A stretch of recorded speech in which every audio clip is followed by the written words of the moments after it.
Hello dear student of class 12। आज की video में हम लोग आपके केमिस्ट्री का चैप्टर नंबर 10 जिसका नाम है बायो मॉलिक्यूल्स, इस चैप्टर का हम लोग स्टार्ट करने जा रहे हैं। इस वीडियो में हम लोग देखेंगे बायो मॉलिक्यूल्स से रिलेटेड आपके बोर्ड एग्जाम में 23 और 24 में कौन कौन से क्वेश्चन आए गए हैं। टोटल मिला के 39 मल्टीपल चॉइस क्वेश्चन करेंगे। किसी क्वेश्चन का अगर आंसर आपका पहले से आता हो तो प्लीज़ आप उसको कमेंट जरूर करिएगा। आइए उसको हम लोग स्टार्ट करते हैं। तो क्वेश्चन नंबर फर्स्ट क्या कह रहा है, which functional group of glucose interact to form cyclic hemiacetal leading to pyranose structure. कह रहा है कि जब ग्लूकोज आपका साइक्लिक हेमीएसिटल स्ट्रक्चर बनाता है तो कौन कौन से फंक्शनल ग्रुप होते हैं जो आपस में इंटरेक्ट करते हैं यानी रिएक्शन करते हैं। तो ग्लूकोज का जो स्ट्रक्चर होता है वो पायरिनोल स्ट्रक्चर से रिलेटेड होता है जब वो साइक्लिक के फॉर्म में होता है। तो वही कह रहा है कि ग्लूकोज जब आपका साइक्लिक हेमीएसिटल बनाता है तो कौन कौन से फंक्शनल ग्रुप होते हैं जो आपस में जुड़ के साइक्लिक स्ट्रक्चर बनाते हैं। तो इसी से रिलेटेड एनसीईआरटी में एक स्ट्रक्चर बनाया गया है। आइए उसको पहले दिखाता हूँ।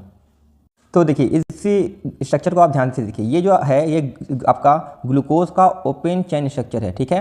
अब ये जो ओपन चेन स्ट्रक्चर आपका ये जो बना रहा है, ये जो स्ट्रक्चर कौन सा है, ये आपका साइक्लिक हेमीएसिटल है। ये जो स्ट्रक्चर कौन सा आपका साइक्लिक हेमीएसिटल है। तो वही कह रहा है कि जो ग्लूकोज है जो वो जब साइक्लिक हेमीएसिटल बनाता है तो कौन कौन सा फंक्शनल ग्रुप आपस में इंटरेक्ट करते हैं। तो देखिए जब ये ओपन चेन से साइक्लिक बनाएगा तो ये जो आपका CHO ग्रुप है, ये CHO कौन सा ग्रुप है, CHO आपका होता है अल्डिहाइड ग्रुप। क्या होता है आपका CHO आपका होता है अल्डिहाइड ग्रुप। जो अल्डिहाइड ग्रुप है वो ग्लूकोज के फिफ्थ वाले OH ग्रुप के साथ इंटरेक्ट करता है। क्या होता है, जब ग्लूकोज आपका क्लोज साइक्लिक स्ट्रक्चर बनाता है तो जो अल्डिहाइड ग्रुप होता है वो इंटरेक्ट करता है किसके साथ, फिफ्थ कार्बन के OH के साथ, तब जाके आपका साइक्लिक हेमीएसिटल बनता है ना। तो यही इसी हिसाब से आपके पास ऑप्शन दिया है। कह रहा है कि जब अल्डिहाइड ग्रुप किसके साथ इंटरेक्ट करता है, चौथे कार्बन के हाइड्रोक्सिल ग्रुप यानी कि OH के साथ। जो जी रही ये ऑप्शन गलत है क्योंकि वो अल्डिहाइड जो ग्रुप होता है वो पांचवें कार्बन के OH के साथ इंटरेक्ट करता है। तो बी वाला ऑप्शन अगर आप देखेंगे तो यही आपका करेक्ट ऑप्शन होगा क्योंकि इसमें कह रहा है कि जो आपका अल्डिहाइड ग्रुप होता है वो पांचवें कार्बन के हाइड्रोक्सिल ग्रुप यानी कि OH ग्रुप के साथ इंटरेक्ट करता है। तो यही आपका सही ऑप्शन होगा। तो वही क्वेश्चन में कह रहा था ना कि जब ग्लूकोज आपका साइक्लिक हेमीएसिटल बनाता है तो कौन से फंक्शनल ग्रुप इंटरेक्ट करते हैं।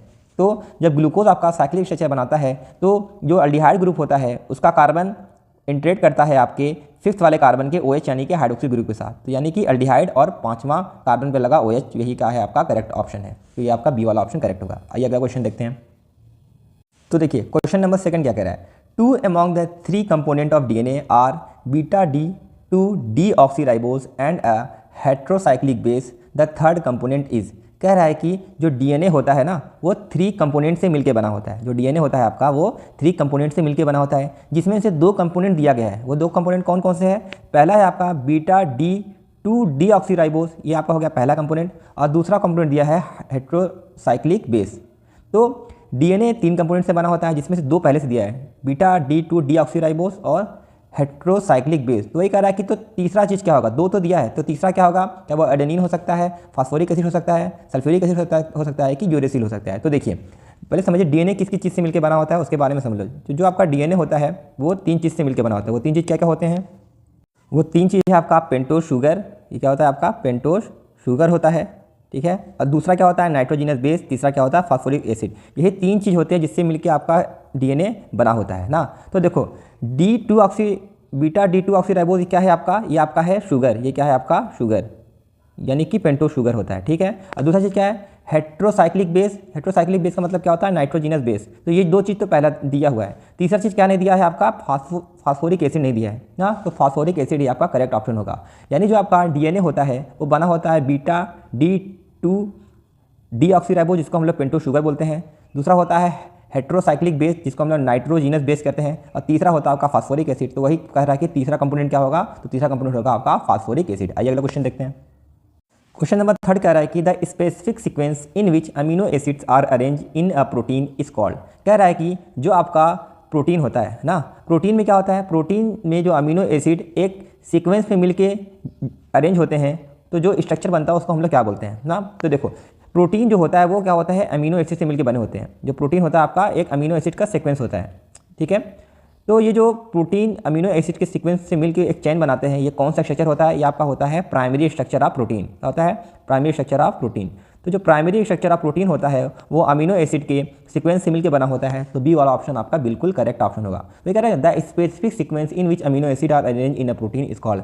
जब प्रोटीन में अमीनो एसिड सीक्वेंस में जुड़े होते हैं उसके अरेंजमेंट को क्या बोलते हैं हम लोग, प्राइमरी स्ट्रक्चर बोलते हैं। यह प्राइमरी स्ट्रक्चर का डिफिनेशन है। आइए अगला क्वेश्चन देखते हैं।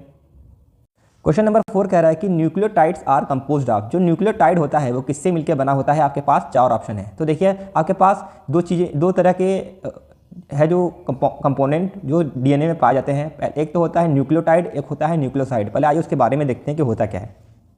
तो देखिए आपके एनसीईआरटी में ये दो इमेज दिया गया है ना। ये जो आपका पहला इमेज है वो क्या है, न्यूक्लियोसाइड। ये जो स्ट्रक्चर बना हुआ है किसका स्ट्रक्चर, आपका न्यूक्लियोसाइड का। और ये जो बी वाला स्ट्रक्चर आप देख रहे हैं वो कौन सा स्ट्रक्चर है, न्यूक्लियोटाइड का। तो वही क्वेश्चन पूछ रहा है कि जो न्यूक्लियोटाइड होता है वो किससे मिलकर बना होता है। तो देखो जो न्यूक्लियोटाइड होता है वो तीन चीज़ों से मिलकर बना होता है। पहला चीज़ क्या होता है, पहला चीज़ होता है आपका नाइट्रोजीनस बेस, और दूसरा चीज़ होता है आपका पेंटोस शुगर। ये क्या है, आपका पेंटोस शुगर है। और जो तीसरा चीज़ होता है वो क्या होता है, फास्फोरिक एसिड। तो जो आपका न्यूक्लियोटाइड है वो तीन चीज़ से मिलकर बना होता है, नाइट्रोजीनस बेस, पेंटोस शुगर और फास्फोरिक एसिड। तो यही आपका ऑप्शन होगा। तो देखिए किस ऑप्शन में मैच कर रहा है। अगर आप बी वाला ऑप्शन देखेंगे तो यही आपका करेक्ट ऑप्शन है, क्योंकि न्यूक्लियोटाइड जो होता है वो तीन चीज़ से मिलकर बना होता है, नाइट्रोजीनस बेस, पेंटोस शुगर और phosphoric acid. Nitrogenous base, pentose sugar और फास्फोरिक एसिड, ये तीन चीज़ से मिलकर जो होता है आपका न्यूक्लियोटाइड बना होता है। तो वही आपके क्वेश्चन में पूछा जाता है न्यूक्लियोटाइड और कंपोज्ड आर। न्यूक्लियोटाइड किससे मिलकर बना है, पहला नाइट्रोजीनस बेस, दूसरा पेंटोस शुगर, तीसरा फास्फोरिक एसिड। तो यहाँ से आपका ये तैयार होता है। तो कभी कभी एग्जाम पूछ लेता है न्यूक्लियोसाइड और न्यूक्लियोटाइड में क्या फ़र्क है। न्यूक्लियोसाइड और न्यूक्लियोटाइड में एक ही फ़र्क है। तो देखो न्यूक्लियोसाइड में बेस पाया जाता है, न्यूक्लियोटाइड में भी बेस पाया जाता है। न्यूक्लियोसाइड में आपका पाया जाता है पेंटोस शुगर, इसमें पाया जाता है पेंटोस शुगर। एक चीज़ मिसिंग होता है, इसमें जो आपका फास्फोरिक एसिड होता है न्यूक्लियोटाइड में, वो चीज़ न्यूक्लियोसाइड में क्या होता है, मिसिंग होता है। यही आपका एक मेन डिफरेंस है। आइए अगला क्वेश्चन देखते हैं। क्वेश्चन नंबर 5 कह रहा है कि all proteins on hydrolysis give. कह रहा है कि जब प्रोटीन का हम लोग हाइड्रोलिसिस कराते हैं तो क्या मिलता है, enzyme, alpha amino acid, glucose की पॉलीपेप्टाइड। देखो प्रोटीन जिस चीज़ से मिलकर बना होता है हाइड्रोलिसिस कराने पे उसी चीज़ में वो टूट जाता है। तो प्रोटीन किससे मिलकर बना होता है, प्रोटीन जो होता है वो किससे मिलकर बना होता है, अल्फा अमीनो एसिड। एनसीईआरटी में एक लाइन लिखा है, वो लाइन क्या है, तो एनसीईआरटी में आपका लाइन लिखा है कि proteins are the polymer of alpha amino acid. जो प्रोटीन होता है वो अल्फा अमीनो एसिड का पॉलीमर होता है, यानी जो प्रोटीन होता है वो अल्फा अमीनो एसिड से मिलकर बना होता है। तो वही तो प्रोटीन किससे मिलकर बना है, अल्फा अमीनो एसिड से। तो बी वाला ऑप्शन क्या होगा आपका, बिल्कुल ही करेक्ट ऑप्शन होगा। बी वाला ऑप्शन क्या होगा, बिल्कुल करेक्ट ऑप्शन होगा। तो all protein on hydrolysis give alpha amino acid, क्योंकि जो प्रोटीन होता है वो अल्फा अमीनो एसिड से मिलकर बना होता है। अगला क्वेश्चन देखते हैं। क्वेश्चन नंबर 6 क्या कह रहा है, the glycosidic linkage involve in linking the glucose unit in amylase part of starch. कह रहा है कि जो स्टार्च होता है ना उसमें एक पार्ट होता है जिसको हम लोग एमाइलेज के नाम से जानते हैं। तो वही कह रहा है कि एमाइलेज में जो ग्लूकोज होते हैं वो उसमें किनके बीच में लिंकेज होता है, किनके बीच में ग्लाइकोसाइडिक लिंकेज पाया जाता है। क्या वो पहला और छठवां कार्बन के बीच में पाया जाता है, पहला और छठवां बीटा लिंकेज पाया जाता है, पहला और चौथा अल्फा लिंकेज पाया जाता है, कि पहला और चौथा बीटा लिंकेज पाया जाता है। तो पहले आपको इस क्वेश्चन को करने के लिए आपको ये पता होना चाहिए जो आपका एमाइलेज होता है उसका स्ट्रक्चर कैसे होता है। ये भी एनसीईआरटी में दिया है, ये आपको हम दिखाते हैं। तो देखिए एनसीईआरटी में जो स्ट्रक्चर दिया गया है इस स्ट्रक्चर को हम लोग क्या बोलते हैं, एमाइलेज। ये क्या होता है आपका स्टार्च में पाया जाता है, स्टार्च का एक पार्ट है। तो वही कह रहा है कि जो एमाइलेज होता है उसमें ग्लाइकोसाइडिक लिंकेज किसके बीच में पाया जाता है। तो गौर से देखेंगे जो एमाइलेज में पहला ग्लूकोज है और ये जो दूसरा ग्लूकोज है किससे मिलकर जुड़ा है, जो पहला ग्लूकोज है उसका पहला कार्बन और दूसरे का चौथा कार्बन, ग्लूकोज का पहला कार्बन, ग्लूकोज का चौथा कार्बन। यानी कि जो आपका एमाइलेज होता है वो C1 C4 लिंकेज से मिलकर बना है। और लिंकेज में भी दो होते हैं, एक अल्फा होता है एक बीटा। तो यहाँ पे कौन सा लिंकेज पाया जाता है, अल्फा लिंकेज। C1 C4 आपका पाया जाता है, अल्फा लिंकेज पाया जाता है किसमें, आपके एमाइलेज में। तो कौन सा ऑप्शन हो जाएगा बताइए, सी वाला अगर ऑप्शन देखेंगे तो बिल्कुल सही होगा ना। तो स्टार्च में जो एमाइलेज होता है उसमें ग्लूकोज के बीच में जो लिंकेज होता है वो कहाँ कहाँ पाया जाता है, पहला और चौथे कार्बन के बीच में पाया जाता है ग्लाइकोसाइडिक लिंकेज। तो पहला और चौथे कार्बन के बीच में आपका पाया जाता है अल्फा लिंकेज। तो पहला चौथा अल्फा लिंकेज बिल्कुल करेक्ट ऑप्शन है। आइए अगला क्वेश्चन देखते हैं। क्वेश्चन नंबर 7 क्या कह रहा है, an alpha helix is a structural feature of. जो अल्फा हेलिक्स स्ट्रक्चर होता है ना वो किसका फीचर होता है, यानी कि जो अल्फा हेलिक्स होता है वो किससे मिलके उसका स्ट्रक्चर बनता है। कि जो अल्फा हेलिक्स है वो सुक्रोज का स्ट्रक्चर होता है, स्टार्च का होता है, पॉलीपेप्टाइड का होता है कि न्यूक्लियोटाइड का होता है ना। तो पहले आप समझिए कि अल्फा हेलिक्स स्ट्रक्चर दिखता कैसे है, ये भी एनसीईआरटी में दिया है, आइए इसको दिखाते हैं। तो देखिए आपके एनसीईआरटी में जो स्ट्रक्चर बना है ना, किसका स्ट्रक्चर है, ये जो स्ट्रक्चर है वो आपका है अल्फा हेलिक्स का स्ट्रक्चर है ना। अल्फा हेलिक्स किसका स्ट्रक्चर होता है, जो अल्फा हेलिक्स होता है वो आपका सेकेंडरी प्रोटीन का स्ट्रक्चर है। कैसा आपका होता है, सेकेंडरी प्रोटीन। तो जो आपका सेकेंडरी प्रोटीन होता है उसका ये अल्फा हेलिक्स का स्ट्रक्चर है। और आपको पता होगा प्रोटीन किससे मिलकर बना होता है, प्रोटीन जो होता है वो मिलकर बना होता है अमीनो एसिड से। प्रोटीन किससे मिलकर बना होता है, अमीनो एसिड से। अब देखो जब एक अमीनो एसिड दूसरे अमीनो एसिड से जुड़ते हैं तो प्रोटीन बनता है। तो प्रोटीन में कौन सा लिंकेज पाया जाता है, जो प्रोटीन होता है उसमें पाया जाता है पेप्टाइड लिंकेज। क्या पाया जाता है आपका, पेप्टाइड लिंकेज। पेप्टाइड लिंकेज पाया जाता है, पेप्टाइड लिंकेज पाया जाता है। अब यही पेप्टाइड लिंकेज जब ढेर सारे हो जाएंगे तो उसको बोलेंगे पॉलीपेप्टाइड। क्या बोलते हैं, पॉलीपेप्टाइड। तो जो अल्फा हेलिक्स होता है किसका फीचर होता है, पॉलीपेप्टाइड का। तो जो आपका सी वाला ऑप्शन है बिल्कुल करेक्ट है। तो alpha helix is a structure feature of polypeptide, क्योंकि जो आपका ये होता है अल्फा हेलिक्स, तो प्रोटीन से मिलकर बना होता है और प्रोटीन में पाया जाता है पॉलीपेप्टाइड बॉन्ड पाया जाता है, या पॉलीपेप्टाइड चेन भी कह सकते हैं। तो सी वाला ऑप्शन आपका करेक्ट है। अगला क्वेश्चन देखते हैं। तो क्वेश्चन नंबर 8 क्या कह रहा है, which of the following is a non reducing sugar. इन चारों में से कौन सा ऐसा शुगर है जो आपका नॉन रिड्यूसिंग शुगर है, सुक्रोज, मेल्टोज, ग्लूकोज की लैक्टोज। देखो रिड्यूसिंग शुगर से रिलेटेड अगर कोई सवाल आएगा तो उसको कैसे करेंगे उसके भी आप जान लीजिए। तो देखिए आपके एनसीईआरटी में जो नॉन रिड्यूसिंग शुगर होता है वो मेनली दो ही दिए गए हैं। कौन है वो आपका, सुक्रोज और स्टार्च। सुक्रोज और स्टार्च दो ऐसे शुगर है जो कैसे होते हैं, नॉन रिड्यूसिंग होते हैं, बाकी सब के सब कैसे होते हैं, रिड्यूसिंग होते हैं ना। तो देखो ऑप्शन में क्या दिया है, सुक्रोज। तो आप पहला ऑप्शन लगा के आएंगे कि जो सुक्रोज होता है वो क्या होता है, नॉन रिड्यूसिंग शुगर होता है। उसके अलावा मेल्टोज, ग्लूकोज, लैक्टोज ये सारे के सारे कैसे होते हैं, रिड्यूसिंग शुगर होते हैं। तो इस तरीके से आप इसको क्वेश्चन को लगाइएगा। अगला क्वेश्चन, क्वेश्चन नंबर 9 कह रहा है कि protein are polymer of. Protein किसका पॉलीमर है, यानी प्रोटीन किससे मिलकर बना है। अभी कुछ देर पहले बात हुई थी, जो प्रोटीन होता है वो अमीनो एसिड का पॉलीमर है, यानी अमीनो एसिड से मिलकर बना होता है। अगला क्वेश्चन, क्वेश्चन नंबर 10 कह रहा है कि when D glucose react with HI it form. जब आपका ग्लूकोज HI के साथ रिएक्शन करता है तो क्या बनाता है, gluconic acid, n hexane, saccharic acid की आयोडोहेक्सेन। आइए उसका हम लोग रिएक्शन करके देखते हैं। तो ग्लूकोज का कभी आपको शॉर्टकट में स्ट्रक्चर बनाना होगा तो ऐसे बनाइए। कैसे बनाएंगे, आपको पहले लिखना है क्या, CHO लिखने के बाद आपको लिखना है CHOH का होल 4, फिर लास्ट में लिखिएगा CH2OH। ये जो है ये आपका क्या है, आपका ग्लूकोज का स्ट्रक्चर है, ये आपका ग्लूकोज का स्ट्रक्चर है। अब क्वेश्चन में क्या कह रहा है, कह रहा है कि जब ग्लूकोज किसके साथ रिएक्शन करेगा, HI के साथ। जब ग्लूकोज रिएक्शन करेगा HI के साथ क्या होता है, जितने कार्बन का चेन होता है उसी का स्ट्रेट चेन बनता है। ग्लूकोज का जो फार्मूला होता है, इसका फार्मूला क्या होता है, C6H12O6 ना। तो ग्लूकोज जब HI के साथ रिएक्शन करता है तो 6 कार्बन का चेन बनता है। कैसे बनता है, CH3, CH2, CH2, CH2, CH2, CH3, यही आपका बनता है 1 2 3 4 5 6।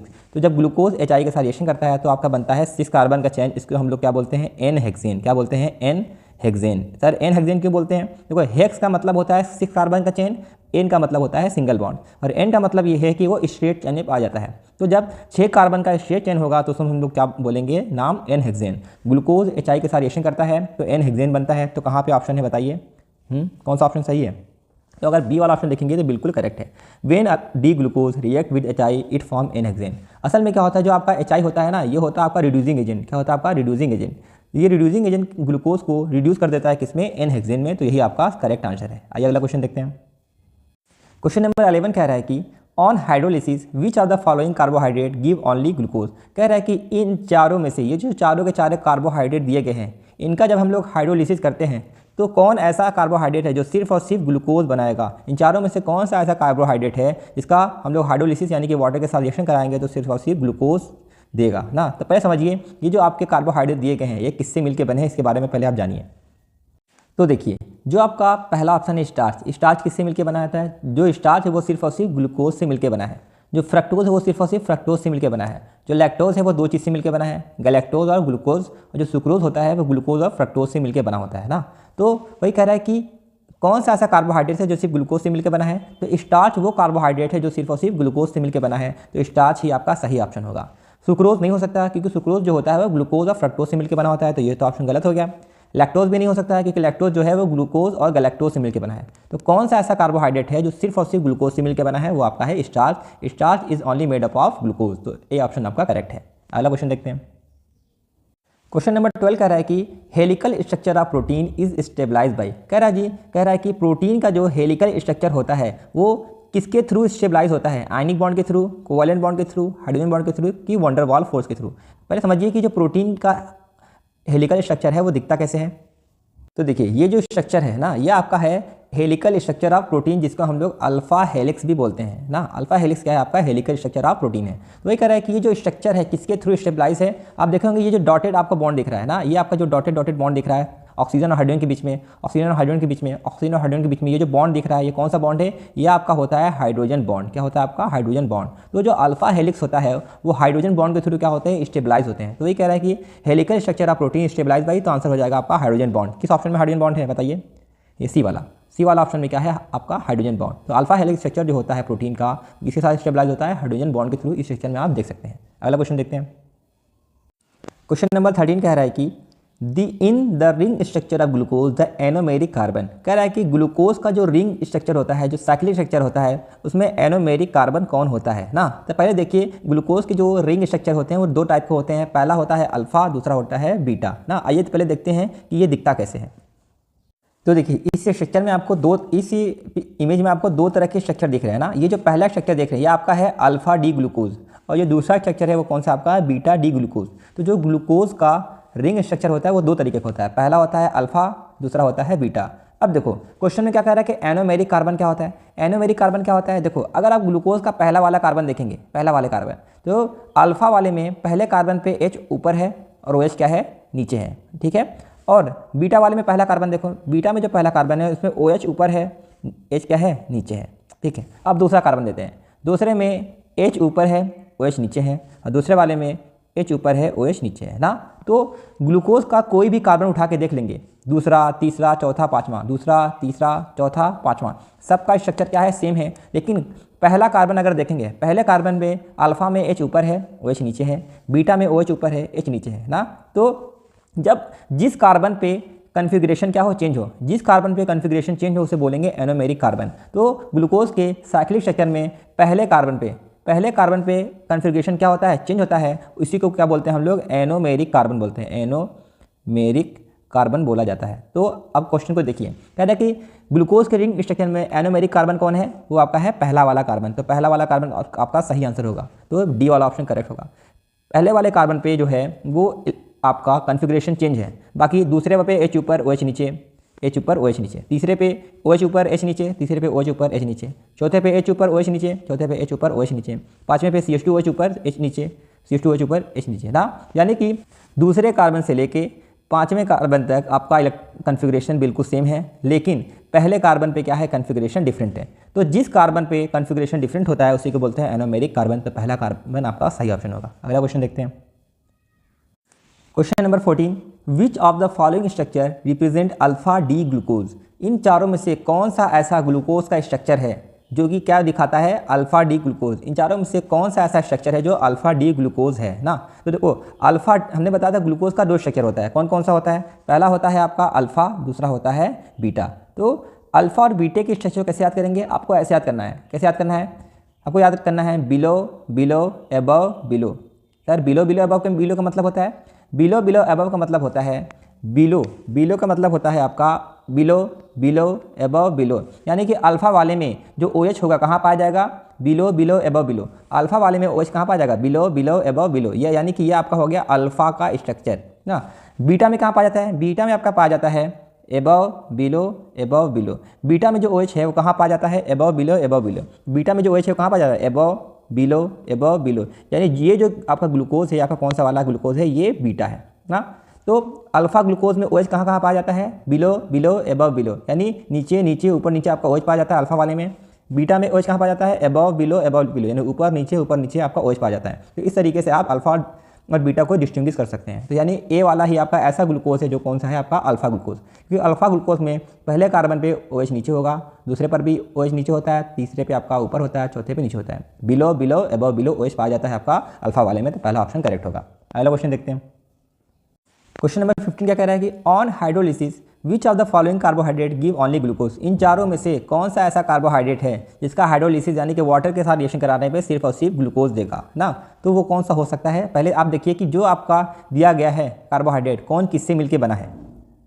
तो देखिए मैंने चारों ऑप्शन को यहाँ पे लिख दिया गया है, ठीक है। देखो तो जो आपका मेल्टोज होता है वो सिर्फ और सिर्फ ग्लूकोज से मिलकर बना होता है। सुक्रोज जो होता है वो ग्लूकोज और फ्रक्टोज से मिलकर बना होता है। लैक्टोज होता है वो ग्लूकोज और गैलेक्टोज से मिलकर बना होता है। गैलेक्टोज सिर्फ और सिर्फ गैलेक्टोज से मिलकर बना होता है। क्वेश्चन में कह रहा है कि कौन सा ऐसा कार्बोहाइड्रेट है जो सिर्फ ग्लूकोज से मिलकर बना है। तो मेल्टोज वो आपका ऐसा कार्बोहाइड्रेट है जो सिर्फ और सिर्फ ग्लूकोज से मिलकर बना होता है। तो जो मेल्टोज होता है उसमें 2 ग्लूकोज पाए जाते हैं। तो आपका मेल्टोज ही करेक्ट ऑप्शन होगा। तो किस ऑप्शन में है, पहला। तो मेल्टोज आपका ऐसा कार्बोहाइड्रेट है जो सिर्फ और सिर्फ ग्लूकोज से मिलकर बना होता है। कितने ग्लूकोज से मिलकर बने होते हैं, 2 ग्लूकोज से मिलकर बने होते हैं। अगला क्वेश्चन देखते हैं, क्वेश्चन नंबर 16 कह रहा है कि on hydrolysis which of the following carbohydrate give glucose and fructose. इन चारों में से कौन सा ऐसा कार्बोहाइड्रेट है जो कि सिर्फ ग्लूकोज और फ्रक्टोज से मिलकर बना है। चारों में से कौन सा ऐसा कार्बोहाइड्रेट है जिसका अगर हम हाइड्रोलिसिस करेंगे तो वो ग्लूकोज और फ्रक्टोज देगा ना। तो अभी कुछ देर पहले हम लोगों ने पढ़ा था कि जो आपका सुक्रोज होता है वो किससे मिलकर बना होता है? सुक्रोज होता है ग्लूकोज और फ्रक्टोज से मिलकर बना होता है। तो पहला ऑप्शन करेक्ट है। सुक्रोज मिलकर बना होता है ग्लूकोज और फ्रक्टोज से। स्टार्च बना होता है सिर्फ और सिर्फ आपका ग्लूकोज से। लैक्टोज मिलकर बना होता है ग्लूकोज और गैलेक्टोज से। मेल्टोज बना होता है सिर्फ और सिर्फ आपका ग्लूकोज से। तो सुक्रोज जो है वो ग्लूकोज और फ्रक्टोज से मिलकर बना होता है। सुक्रोज का जब हाइड्रोलिसिस कराएंगे तो ग्लूकोज और फ्रक्टोज देगा। तो sucrose is the correct option. आइए अगला क्वेश्चन देखते हैं। क्वेश्चन नंबर 17 कह रहा है कि which of the following acid represent vitamin C. इन चारों में से कौन सा ऐसा एसिड है जो विटामिन सी को रिप्रेजेंट करता है ना। तो यानी कि विटामिन सी किसके नाम से जाना जाता है? तो जो विटामिन सी है वो आपका जाना जाता है एस्कॉर्बिक एसिड ना। एस्कॉर्बिक एसिड है जो कि विटामिन सी को रिप्रेजेंट करता है। ये भी बहुत इंपॉर्टेंट क्वेश्चन है, कई बार एग्जाम में आया हुआ है। अगला क्वेश्चन देखते हैं। क्वेश्चन नंबर 18 कह रहा है कि night blindness is caused by the deficiency of vitamin. कह रहा है कि जो नाइट ब्लाइंडनेस होता है वो किस विटामिन की कमी से होता है ना। ये तो बहुत ही पुराना क्वेश्चन है। जो आपका नाइट ब्लाइंडनेस होता है वो विटामिन ए की कमी से होता है। विटामिन ए की आपके बॉडी में कमी होगी तो आपको नाइट ब्लाइंडनेस हो जाएगा, यानी कि रात में दिखना कम हो जाएगा। अगला क्वेश्चन। क्वेश्चन नंबर 19 क्या कह रहा है? A vitamin which plays a vital role in the clotting of blood. कह रहा है कौन सा ऐसा विटामिन है जो ब्लड क्लॉटिंग में हेल्प करता है, यानी जब हमें कभी कट लग जाता है, खून बहने लगता है, आप देखते होंगे कुछ देर बाद वो ब्लड क्या होता है, जम जाता है ना। तो उसी को बोलते हैं ब्लड क्लॉटिंग, मतलब खून का जमना। तो ब्लड क्लॉटिंग में कौन सा विटामिन मदद करता है, ये भी आपके एनसीईआरटी में दिया है। वो आपका है विटामिन के। विटामिन के जो है वो आपका ब्लड क्लॉटिंग में क्या करता है, बहुत ही इंपॉर्टेंट रोल प्ले करता है। अगला क्वेश्चन। क्वेश्चन नंबर 20 कह रहा है कि the vitamin which plays an important role in coagulation of blood. Coagulation of blood का मतलब वही होता है खून का जमना ना। तो कौन सा ऐसा विटामिन है जो ब्लड को जमने में मतलब मदद करता है? कौन ऐसा विटामिन है जो ब्लड कोगुलेशन में हेल्प करता है? अभी कुछ देर पहले हमने पढ़ कर आया था विटामिन के ऐसा विटामिन है जो कोगुलेशन ऑफ ब्लड या फिर आप कह सकते हैं क्लॉटिंग ऑफ ब्लड, दोनों सेम ही चीज़ है। तो विटामिन के आंसर हो जाएगा। अगला क्वेश्चन। क्वेश्चन नंबर 21 कह रहा है कि scurvy is cause by the deficiency of vitamin. जो स्कर्वी होता है वो किस विटामिन की कमी से होता है ना। जो स्कर्वी होता है किस विटामिन की कमी से होता है, वो आपका विटामिन सी। आपके बॉडी में विटामिन सी की कमी होगी तो आज स्कर्वी हो जाता है। सर स्कर्वी क्या होता है? मसूड़ों में से जो खून निकलता है ना उसी को हम लोग स्कर्वी कहते हैं। तो विटामिन सी की कमी से ये बीमारी हो जाती है। अगला क्वेश्चन। क्वेश्चन नंबर 22 क्या कह रहा है? Which of the following vitamins is water soluble. इन चारों में से कौन सा ऐसा विटामिन है जो वाटर में सॉल्युबल होगा? कौन सा ऐसा विटामिन जो वाटर में सॉल्युबल होगा? देखो विटामिन दो तरह के होते हैं, पहला होता है वाटर सॉल्युबल, दूसरा होता है फैट सॉल्युबल। आइए पहले उसके बारे में जानते हैं कि कौन कौन सा विटामिन इसमें सॉल्युबल होता है। तो देखिए अभी मैंने बताया था जो विटामिन होते हैं विटामिन टाइप के होते हैं। विटामिन दो टाइप के होते हैं, पहला होता है वाटर सॉल्युबल, दूसरा होता है fat soluble. Water soluble vitamin को याद करने के लिए आपको याद करना पड़ेगा WBC। क्या याद करना पड़ेगा? WBC। सर WBC का मतलब होता है क्या होता है? WBC का मतलब होता है वाटर सॉल्युबल। W का यहाँ क्या मतलब है? W का मतलब है वाटर सॉल्युबल। तो वाटर सॉल्युबल विटामिन कौन कौन से हैं? B और C। B और C ऐसे होते हैं जो वाटर सॉल्युबल विटामिन होते हैं। फैट सॉल्युबल के लिए कैसे याद करेंगे? फेडिक। क्या याद करना है आपका? फेडिक। फेडिक में जो F का मतलब होता है फैट सॉल्युबल। तो फैट सॉल्युबल विटामिन कौन है? Vitamin A, vitamin D, vitamin E, vitamin K ना। तो फेडिक में F का मतलब है फैट सॉल्युबल, और फैट सॉल्युबल में कौन आते हैं? A, D, E के विटामिन आते हैं। वाटर सॉल्युबल कैसे याद करोगे? WBC, वाइट ब्लड सेल, ऐसे याद कर लो। WBC में वाटर, W का मतलब होता है वाटर सॉल्युबल, B और C का मतलब है विटामिन। वाटर सॉल्युबल विटामिन है B और C, फैट सॉल्युबल विटामिन है A, D, E के। तो क्वेश्चन में क्या पूछ रहा है? Water soluble. वाटर सॉल्युबल में कौन कौन सा है? वाटर सॉल्युबल है आपका WBC ना, WBC यानी B और C विटामिन वाटर में सॉल्युबल होते हैं। तो B तो दिया नहीं है तो C ऑप्शन सही होगा। विटामिन C जो होता है वो आपका वाटर सॉल्युबल विटामिन होता है। अगला क्वेश्चन। क्वेश्चन नंबर 23 कह रहा है कि deficiency of vitamin B causes. कह रहा है कि विटामिन बी की कमी से हमें क्या होता है? रिकेट्स, मस्कुलर वीकनेस, स्कर्वी की बेरी ना। तो जो विटामिन बी की कमी से हमें क्या होता है? बेरी। विटामिन जो B1 होता है, विटामिन B1 होता है, इसकी कमी से हमें क्या होता है? बेरी होता है। बाकी के भी तीन आप देख लीजिए। रिकेट्स जो होता है विटामिन डी की कमी से होता है, मस्कुलर वीकनेस भी विटामिन डी की कमी से होता है, स्कर्वी विटामिन सी की कमी से होता है ना। तो जो पूछ रहा है कि विटामिन बी की कमी से क्या होता है, वो आपका है बेरी। अगला क्वेश्चन देखते हैं। क्वेश्चन नंबर 24 कह रहा है कि the deficiency of which of the following vitamin cause scurvy. किस विटामिन की कमी की वजह से हमें स्कर्वी होता है ना। तो अभी कुछ देर पहले ये क्वेश्चन आ चुका है ना। तो कौन सा विटामिन था आपका? Vitamin C. विटामिन सी की कमी से हमें क्या हो जाता है? स्कर्वी। स्कर्वी वही बताया था ना, जो मसूड़ों में से खून निकलने लगता है। अगला क्वेश्चन। क्वेश्चन नंबर 25 क्या कह रहा है?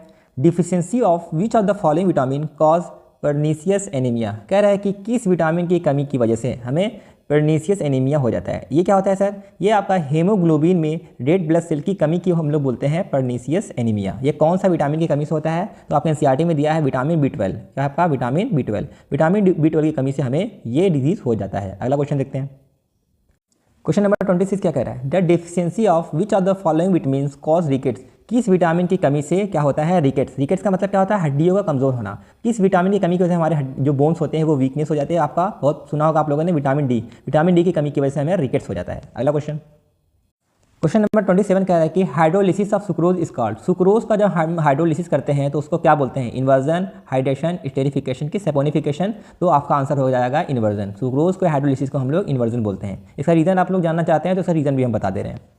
तो देखिए सुक्रोज का जब हम लोग हाइड्रोलिसिस कराते हैं तो क्या बनता है, ग्लूकोज और फ्रक्टोज बनता है। ठीक है, जो सुक्रोज होता है वो आपका होता है डेक्स्ट्रोरोटेटरी।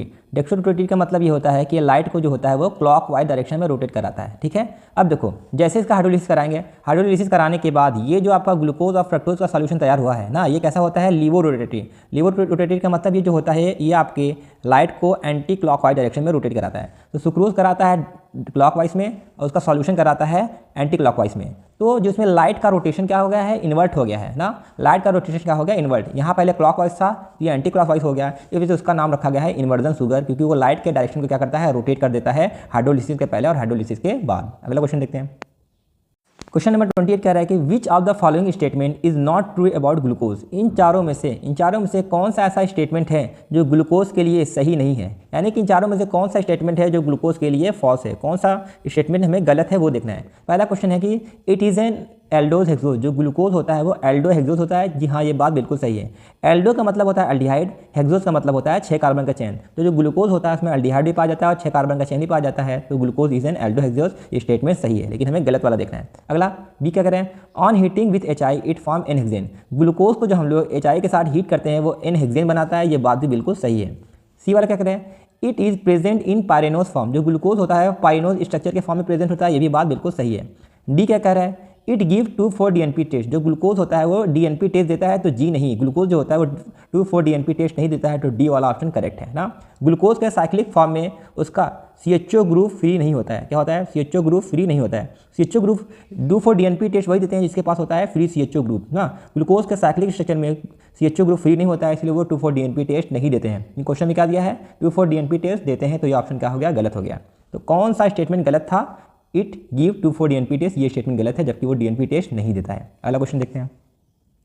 क्वेश्चन नंबर 29 कह रहा है कि beta pleated sheet structure in protein refers to. कह रहा है कि प्रोटीन में जो बीटा प्लेटेड शीट स्ट्रक्चर होता है वो कौन सा स्ट्रक्चर कहलाता है, प्राइमरी, सेकेंडरी, टर्शरी की क्वार्टरी। देखो जो बीटा प्लेटेड शीट होता है ना वो देखने में कैसा होता है, कुछ इस तरीके से। बीटा प्लेटेड शीट कुछ इस तरीके से आपके NCERT में बनाया हुआ है। ये जो स्ट्रक्चर है आपका बीटा प्लेटेड शीट होता है। ऐसे एक और होता है आपका अल्फा हेलिक्स, ये आपका कौन सा है, अल्फा हेलिक्स। ये आपका अल्फा हेलिक्स है और ये वाला आपका है बीटा प्लेटेड शीट। और दोनों के दोनों किस सेक्शन में आते हैं, दोनों के दोनों आपके होते हैं सेकेंडरी प्रोटीन में आते हैं। सेकेंडरी प्रोटीन जो होता है वो दो तरह का होता है, पहला होता है बीटा प्लेटेड, दूसरा होता है अल्फा हेलिक्स। तो वही कह रहा है कि बीटा प्लेटेड शीट कौन से प्रोटीन में आता है, सेकेंडरी प्रोटीन। तो सेकेंडरी स्ट्रक्चर जो होता है प्रोटीन का वही होता है क्या आपका बीटा प्लेटेड शीट। तो secondary structure is the correct option. अगला क्वेश्चन देखते हैं। क्वेश्चन नंबर 30, आपसे जितने भी क्वेश्चन आएंगे सब के सब असर्शन और रीजन के क्वेश्चन है। आइए उसको हम लोग एक एक करके सॉल्व करते हैं। तो 30 में असर्शन क्या कह रहा है, protein are polymer of alpha amino acid connected by peptide bond. क्या कह रहा है, कह रहा है कि जो आपका प्रोटीन होता है वो किसका पॉलीमर होता है, अल्फा अमीनो एसिड का, और वो पेप्टाइड बॉन्ड के थ्रू जुड़े होते हैं। ये बात सही है, जो प्रोटीन होते हैं वो अल्फा अमीनो एसिड के पॉलीमर होते हैं, यानी कि जो प्रोटीन होते हैं वो अल्फा अमीनो एसिड से मिलकर बने होते हैं और हर अल्फा अमीनो एसिड के बीच में पेप्टाइड बॉन्ड पाया जाता है। तो असर्शन क्या है आपका, बिल्कुल सही है। रीजन क्या कह रहा है, tetrapeptide contain 4 amino acid link by 4 peptide bond. क्या कह रहा है समझिए, कह रहा है कि जब 4 अमीनो एसिड मिलते हैं तो क्या बनता है आपका टेट्रापेप्टाइड। कह रहा है कि जो टेट्रापेप्टाइड होते हैं उसमें 4 अमीनो एसिड पाए जाते हैं और उसमें 4 पेप्टाइड बॉन्ड भी पाए जाते हैं। तो जी नहीं, रीजन क्या है आपका, फॉल्स है ना। तो टेट्रापेप्टाइड में 4 अमीनो एसिड पाए जाते हैं, ये बात सही है, लेकिन उसमें पेप्टाइड बॉन्ड 4 नहीं 3 पाए जाते हैं। तो देखो जितने का पेप्टाइड होगा उतने अमीनो एसिड पाए जाते हैं, और अगर आप पेप्टाइड बॉन्ड के बारे में बात करेंगे तो उसमें हमेशा एक कम पाए जाते हैं। अगर 4 अमीनो एसिड हैं तो 4 अमीनो एसिड के बीच में 3 पेप्टाइड बॉन्ड बनेगा, 2 अमीनो एसिड होगा तो 1 पेप्टाइड बॉन्ड बनेगा। तो वही कह रहा है कि 4 अमीनो एसिड के बीच में 4 पेप्टाइड बनता है, तो जी नहीं 3 बनता है। तो रीजन क्या है, फॉल्स है। Assertion is true, reason is false. कहाँ है, assertion is true, reason is false, C वाला ऑप्शन करेक्ट है। अगला क्वेश्चन देखते हैं। 31 में क्या कह रहा है असर्शन में, vitamin C can not be stored in our body. कह रहा है कि हमारे बॉडी में विटामिन सी को स्टोर नहीं कर सकते, ये बात सही है। असर्शन क्या है, बिल्कुल ट्रू है। असल में क्या होता है, विटामिन सी जो होता है वो वाटर सॉल्युबल होता है। वाटर सॉल्युबल होने की वजह से वह वॉशरूम के रास्ते बाहर निकल जाता है, इस वजह से स्टोर नहीं कर सकते। असर्शन क्या है, ट्रू है। रीजन क्या कह रहा है, vitamin C is fat soluble and excreted from the body in urine, कि जो विटामिन सी होता है वो फैट सॉल्युबल होता है और यूरिन के रास्ते वो बाहर निकल जाता है। तो रीज़न क्या है आपका, बिल्कुल फॉल्स है। मैंने क्या कहा, विटामिन सी क्या होता है, वाटर सॉल्युबल, लेकिन क्वेश्चन में दिया है फैट सॉल्युबल ना, तो आपका रीज़न क्या हो गया, गलत हो गया। Assertion is true, reason is false, C वाला ऑप्शन करेक्ट है। अगला क्वेश्चन नंबर 32, असर्शन में क्या कह रहा है, vitamin C can not be store in our body, vitamin C को अपने बॉडी में स्टोर नहीं कर सकते हैं। तो जी हाँ, बिल्कुल सही है, विटामिन सी हमारे बॉडी में स्टोर नहीं होता है। रीज़न क्या लिखा है, vitamin C is water soluble and readily excreted in urine, vitamin C जो होता है वो वाटर सॉल्युबल होता है और यूरिन के रास्ते बाहर निकल जाता है। बिल्कुल सही बात है, अभी बताया था विटामिन सी कैसा होता है आपका, वाटर सॉल्युबल होता है और यूरिन के थ्रू बाहर निकल जाता है, इस वजह से स्टोर नहीं कर पाते। Assertion is true, reason is true, दोनों सही है। तो क्या लिखेंगे, both assertion and reason are true, reason is the correct explanation of assertion, तो पहला ऑप्शन करेक्ट है। अगला क्वेश्चन देखते हैं।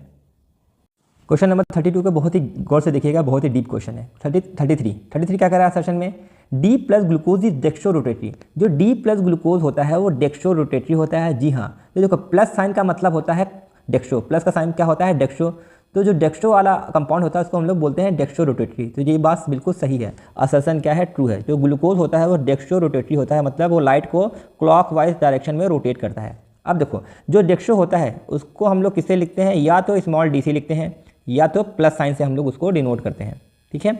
अब असर्शन तो क्या हो गया हमारा ट्रू। रीज़न में क्या कह रहा है, रीज़न में क्या कह रहा है, देखिए symbol capital D represent the dextro rotatory nature, कह रहा है कि डेक्स्ट्रो रोटेटरी के नेचर के लिए कैपिटल डी लिखते हैं, तो जी नहीं, डेक्स्ट्रो के लिए हम लोग क्या लिखते हैं, स्मॉल डी, डेक्स्ट्रो के लिए क्या लिखते हैं, स्मॉल डी। तो असर्शन तो ट्रू है लेकिन रीज़न क्या है आपका, फॉल्स है, रीज़न आपका है फॉल्स। तो assertion is true, reason is false, C is the correct option. आइए अगला देखते हैं। क्वेश्चन नंबर 34 कह रहा है कि असर्शन में all monosaccharides are reducing sugar, जितने भी मोनोसेक्राइड होते हैं सब के सब रिड्यूसिंग शुगर होते हैं। तो जी हाँ, एनसीईआरटी में साफ साफ लाइन लिखा है कि जितने भी मोनोसेक्राइड होते हैं वो सब रिड्यूसिंग शुगर होते हैं। असर्शन क्या है, ट्रू है। रीज़न क्या लिखा है, they reduce Fehling and Tollens solution, क्या कह रहा है कि जितने मोनोसेक्राइड होते हैं वो फेलिंग सॉल्यूशन और टॉलरेंस रीजन को रिड्यूस कर देते हैं। तो रीज़न भी क्या है, बिल्कुल सही है ना। तो रिड्यूसिंग शुगर की डिफिनेशन यही कहता है कि रिड्यूसिंग शुगर उस शुगर को कहते हैं जो फेलिंग सॉल्यूशन और टॉलरेंस रीजन को रिड्यूस कर दें। तो रीज़न भी क्या है आपका, ट्रू है और ये इसका सही एक्सप्लेनेशन भी है, तो पहला ऑप्शन करेक्ट होगा। Both assertion and reason are true, reason is the correct explanation of assertion. अगला क्वेश्चन देखते हैं। क्वेश्चन नंबर 35 में कह रहा है कि असर्शन में glucose get oxidise to 6 carbon carboxylic acid on reaction with bromine water, क्या कह रहा है, कह रहा है कि जब ग्लूकोज का रिएक्शन कराएंगे ब्रोमीन वाटर के साथ वो तो ऑक्सीडाइज करके क्या बना लेता है, 6 कार्बन का कार्बोक्सिलिक एसिड का। ये बात सही है, आइए पहले रिएक्शन करके देखते हैं। तो देखो ग्लूकोज का स्ट्रक्चर मैंने बताया था बनाने के लिए शॉर्टकट में कैसे बनाएंगे, CHO CHOH का होल 4 और आपका होगा CH2OH, ये आपका होता है ग्लूकोज का स्ट्रक्चर। कह रहा है ग्लूकोज का अगर हम लोग रिएक्शन कराएंगे किसके साथ, ब्रोमीन वाटर के साथ, ब्रोमीन वाटर के साथ, Br2 वाटर के साथ, तो क्या बनता है, देखो Br2 जो होता है ये आपका क्या होता है, एक तरीके का ऑक्सीडाइजिंग एजेंट होता है। क्या होता है आपका, ऑक्सीडाइजिंग एजेंट होता है। तो इसका काम क्या होता है, ये जो आपका अल्डिहाइड होता है ना, अल्डिहाइड को ये ऑक्सीडाइज कर देता है किसमें, कार्बोक्सिलिक एसिड में। तो अल्डिहाइड को ऑक्सीडाइज कर देगा किसमें, कार्बोक्सिलिक एसिड यानी कि COOH में, ये ऑक्सीडाइज कर देगा COOH में। बाकी नीचे का पोर्शन बिल्कुल सेम होगा, CHOH का होल 4 CH2OH ना।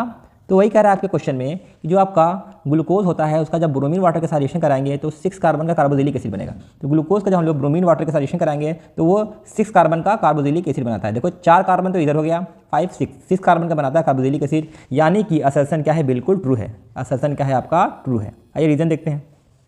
रीज़न में कह रहा है कि ग्लूकोज कंटेन कीटोनिक ग्रुप, जो ग्लूकोज होता है उसमें कीटोन ग्रुप आ जाता है। तो जी नहीं, रीज़न आपका फॉल्स है। अभी देखा हम लोगों ने जो ग्लूकोज होता है वो कौन सा ग्रुप आ जाता है, एल्डिहाइड पा जाता है। CHO का मतलब होता है एल्डिहाइड ना। कीटोन पा जाता है फ्रक्टोज में ना, लेकिन इसमें क्या दिया है ग्लूकोज, तो रीज़न क्या है, फॉल्स है। Assertion is true, reason is false, तो कौन सा ऑप्शन होगा, assertion is true, reason is false, तो सी वाला ऑप्शन आपका करेक्ट होगा। अगला क्वेश्चन देखते हैं। क्वेश्चन नंबर 36 देखते हैं। असर्शन में क्या दिया है, fructose is a reducing sugar, जो फ्रक्टोज होता है वो रिड्यूसिंग शुगर है। ये बात बिल्कुल सही है। देखो मैंने अभी कुछ देर पहले बताया था जितने मोनोसेक्राइड होते हैं सब रिड्यूसिंग शुगर होते हैं। जो फ्रक्टोज कैसा होता है, मोनोसेक्राइड, तो मोनोसेक्राइड होगा तो रिड्यूसिंग शुगर होगा। तो बात बिल्कुल सही है, reason is true, assertion is true. रीज़न में क्या कह रहा है, fructose does not reduce Fehling solution and Tollens reagent, जो फ्रक्टोज होता है वो फेलिंग सॉल्यूशन और टॉलरेंस रिएजेंट को रिड्यूस नहीं कर पाता। तो रीज़न क्या है आपका, फॉल्स है भाई, फॉल्स है। क्यों फॉल्स है, देखो रिड्यूसिंग शुगर क्या होता है, जो फेलिंग सॉल्यूशन और टॉलरेंस को रिड्यूस करते हैं, लेकिन इस क्वेश्चन में क्या करता है कि रिड्यूस नहीं कर पाता। तो रीज़न क्या हो गया, false. Assertion is true, reason is false, assertion is true, reason is false, तो सी ऑप्शन बिल्कुल करेक्ट है। आइए अगला क्वेश्चन देखते हैं। क्वेश्चन नंबर 37 के असर्शन में कह रहा है कि मेल्टोज इज़ अ रिड्यूसिंग शुगर। जो मेल्टोज होता है वो रिड्यूसिंग शुगर है, ये बात बिल्कुल सही है। मैंने पहले ही बताया था कि सुक्रोज और स्टार्च जो ऐसे होते हैं वो नॉन रिड्यूसिंग होते हैं, बाकी सब के सब रिड्यूसिंग होते हैं जो आपके सिलेबस में है। तो मेल्टोज क्या होगा आपका, रिड्यूसिंग शुगर होगा, बिल्कुल सही है। रीजन में क्या कह रहा है, maltose is compose of 2 glucose unit. जो मेल्टोज होता है वो 2 ग्लूकोज से मिलकर बना होता है, जिसमें कि C1 of 1 glucose is link with C4 of another glucose. कह रहा है कि मेल्टोज में जो ग्लूकोज का जो पहला ग्लूकोज होता है उसका पहला कार्बन और दूसरे ग्लूकोज के चौथे कार्बन के साथ जुड़ा होता है। क्या बात सही है कि नहीं? इस चीज़ को देखने के लिए पहले आपको उसका स्ट्रक्चर देखना पड़ेगा। ये पहले इसका स्ट्रक्चर देखते हैं कि मेल्टोज का स्ट्रक्चर दिखता कैसे है। तो देखिए यहाँ पर आपका मेल्टोज का स्ट्रक्चर आ गया। ये जो स्ट्रक्चर है किसका, आपका मेल्टोज का स्ट्रक्चर है। तो आपके क्वेश्चन में दिया गया था मेल्टोज जो होता है वो 2 ग्लूकोज से मिलकर बना होता है, ये बात सही है। मेल्टोज में पहले ग्लूकोज का पहला कार्बन और दूसरे ग्लूकोज के चौथे कार्बन यानी कि C1 C4 लिंकेज पाया जाता है, ये बात भी बिल्कुल सही है। ये भी क्वेश्चन में दिया गया है, देख लो C1 of 1 glucose link with C4 of under glucose, ये बात भी बिल्कुल सही है। तो यानी कि यहाँ पर कहीं ना कहीं रीज़न भी क्या है आपका, ट्रू है। रीज़न भी क्या है आपका, ट्रू है ना। अब देखते हैं रीज़न क्या सही एक्सप्लेनेशन है या कि नहीं है। तो जो रीज़न है वो असर्शन का सही एक्सप्लेनेशन नहीं है। तो क्या आप आंसर लगा के आएंगे, both assertion and reason are true. Assertion और रीज़न दोनों ही ट्रू है, लेकिन reason is not the correct explanation of A. जो रीज़न है वो असर्शन का सही एक्सप्लेनेशन नहीं है, तो बी वाला ऑप्शन लगा के आएंगे। क्यों एक्सप्लेनेशन सही नहीं है, देखो मेल्टोज रिड्यूसिंग शुगर क्यों है। मेल्टोज रिड्यूसिंग शुगर इसलिए है क्योंकि इसमें पहले कार्बन पे जो आपका OH क्या होता है, फ्री होता है। पहले कार्बन पे अगर OH फ्री होगा तब रिड्यूसिंग शुगर होगा, लेकिन ऐसा कोई भी स्टेटमेंट रीज़न में नहीं दिया गया है ना। तो इस वजह से रीज़न सही तो है लेकिन एक्सप्लेन सही से नहीं कर पा रहा है, तो बी वाला ऑप्शन करेक्ट है। अगला क्वेश्चन देखते हैं। क्वेश्चन नंबर 38 क्या कह रहा है। क्वेश्चन नंबर 38 असर्शन में कह रहा है कि uracil base is present in DNA. DNA में यूरेसिल बेस पाया जाता है, तो जी नहीं, असर्शन क्या है आपका, फॉल्स है। डीएनए में कौन कौन सा बेस पाया जाता है, डीएनए में बेसिकली 4 तरह के बेस पाए जाते हैं। कौन कौन से, गुआनिन, साइटोसिन, एडेनिन और थायमिन, ये 4 तरह के बेस पाए जाते हैं। यूरेसिल नहीं पाया जाता है। यूरेसिल पाया जाता है आरएनए में, लेकिन क्वेश्चन दिया है डीएनए, तो आपका असर्शन क्या हो गया, फॉल्स। रीजन में क्या दिया है, डीएनए अंडरगो सेल्फ रेप्लिकेशन। जो आपका डीएनए होता है वो सेल्फ रेप्लिकेशन करता है, ये बात सही है। सेल्फ रेप्लिकेशन का मतलब होता है डीएनए से डीएनए बनना। डीएनए से डीएनए बनना, ये बात सही है, तो बात सही है। डीएनए से डीएनए बनता है, तो रीजन क्या है आपका, ट्रू है। Assertion is false, reason is true. Assertion is false, reason is true. D वाला ऑप्शन आपका करेक्ट है। अगला क्वेश्चन देखते हैं। क्वेश्चन नंबर 39 इस वीडियो का लास्ट क्वेश्चन है, इसके बाद ये आपका पूरा का पूरा सेशन कंप्लीट हो जाएगा। 39 में असर्शन में क्या कह रहा है, the backbone of DNA and RNA molecule is a chain consisting of heterocyclic base, pentose sugar and phosphate group. देखो क्या कह रहा है कि जो डीएनए और आरएनए होता है उसका बैकबोन यानी कि जो उसका स्ट्रक्चर होता है, उसका जो चैन होता है, उसमें क्या पाया जाता है, हेटेरोसाइक्लिक बेस पाया जाता है, पेंटोज शुगर पाया जाता है, फॉस्फेट ग्रुप पाया जाता है। तो जी हाँ, बिल्कुल सही है। चाहे डीएनए हो चाहे आरएनए हो, वो 3 चीज़ से मिलकर बना होता है, हेटेरोसाइक्लिक बेस, पेंटोज शुगर और फॉस्फेट ग्रुप, जिसे हम लोग न्यूक्लियोटाइड भी कहते हैं। तो असर्शन क्या है आपका, ट्रू है। रीजन में क्या दिया है, nucleotide and nucleoside mainly differ from each other in presence of phosphate group. क्या कह रहा है, न्यूक्लियोटाइड और न्यूक्लियोसाइड में क्या डिफरेंस है, सिर्फ और सिर्फ फॉस्फेट ग्रुप का ना। तो मैंने ऊपर बताया था कि न्यूक्लियोटाइड न्यूक्लियोसाइड में बस एक ही चीज़ का डिफरेंस होता है, वो आपका होता है फॉस्फेट ग्रुप ना। तो रीजन भी क्या है आपका, ट्रू है ना। अब क्या रीजन इसका सही एक्सप्लेनेशन है कि नहीं है, तो रीजन आपका सही एक्सप्लेनेशन नहीं है, तो बी वाला ऑप्शन लगाएंगे। ऐसा क्यों, बी में क्या कह रहा है कि both assertion and reason and true. Assertion और रीजन दोनों के दोनों ही ट्रू है, but reason is not the explanation of A. लेकिन जो रीजन है वो असर्शन का सही एक्सप्लेनेशन नहीं है। क्यों नहीं है, देखो असर्शन में कुछ और पूछ रहा है, रीजन में कुछ और बताया है। हालांकि रीजन सही है लेकिन सही से इसको एक्सप्लेन नहीं कर पा रहा है। डीएनए और आरएनए के जो बैकबोन होता है वो आपका ये होता है, और रीजन में क्या बताया, इसके डिफरेंस के बारे में बताया है। तो सही तो है लेकिन सही से एक्सप्लेन नहीं कर पा रहा है। तो असर्शन और रीजन ट्रू है, रीजन सही से एक्सप्लेनेशन सही नहीं है, तो बी वाला ऑप्शन करेक्ट है। तो अब तक आपके जितने भी ऑर्गेनिक के पोर्शन थे, अल्किल हैलाइड से लेके बायोमॉलिक्यूल तक 5 के 5 चैप्टर का मैंने PYQs करा दिया है। आप इस PDF का जो लिंक है आप डिस्क्रिप्शन में जाकर डाउनलोड कर सकते हैं। यह आपके पूरे का पूरा ऑर्गेनिक का सिलेबस कवर हो गया है ना। तो सभी वीडियो को अच्छे से देखिएगा, ये आपको एग्जाम में बहुत ही ज़्यादा फायदेमंद रहेगा। तो जिस जिस टॉपिक से आपके क्वेश्चन आए हैं उस टॉपिक के थ्योरी, न्यूमेरिकल और उससे रिलेटेड रिएक्शन होगा, उसके स्टेटमेंट को याद कर लीजिएगा, वही आपके इस साल आने के चांस ज़्यादा होते हैं। ऐसे ही मज़ेदार वीडियो के साथ मिलते हैं हम लोग नेक्स्ट वीडियो में। तब तक के लिए बेस्ट ऑफ लक। आप लोग बोर्ड का एग्जाम अच्छे से दीजिएगा। ओके, मिलते हैं अगले वीडियो में। बाय।